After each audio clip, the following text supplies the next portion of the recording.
This is gonna be the beginning of the solar shed build. I will be building it in the corner of the lot. The slab size is gonna be 24 feet by 12 feet. It's gonna be a monolithic slab with 6-inch for the slab, and the footing will be 36-inch deep by 12-inch width all around. Soon after starting digging the first portion of the footing, I got down to the sewage line. I decided to get a permit for that and replace it because I don't want to have any issue in the future. So I decided to replace it with PVC, a 4-inch PVC pipe. I am replacing this line because once I pour concrete on top of it, it will be very hard to replace it or very expensive to hire a company to pull a line underneath it.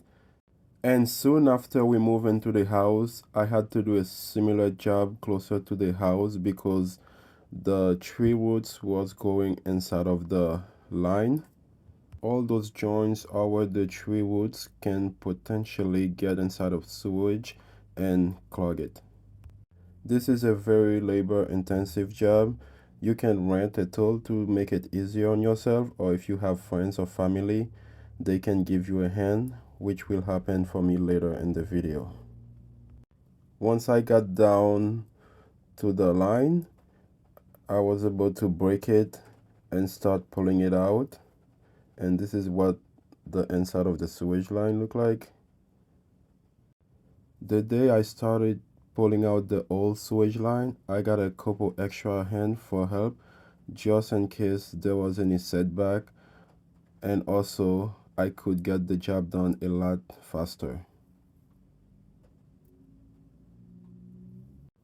This is what the line looks like after it was connected. I make sure it was sloping down slightly going to the main sewage line and keep it as straight as possible. There was a tree root in this section that was causing some backup. This is the tree root that was causing the problem. Now it's all fixed up. Now I am waiting from the city to get the approval to fill the dirt back in.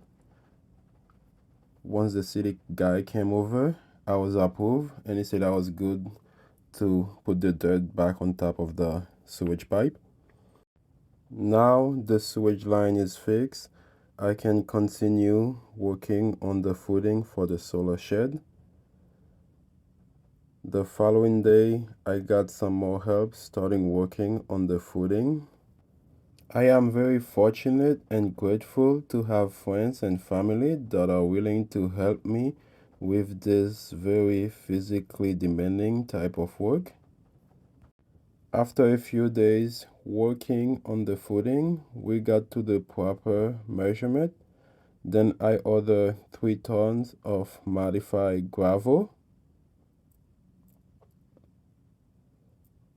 Then we start moving the modified gravel to the footing in the center area of the concrete slab. Then I started working on the framing for the concrete foundation. This is where this video will end.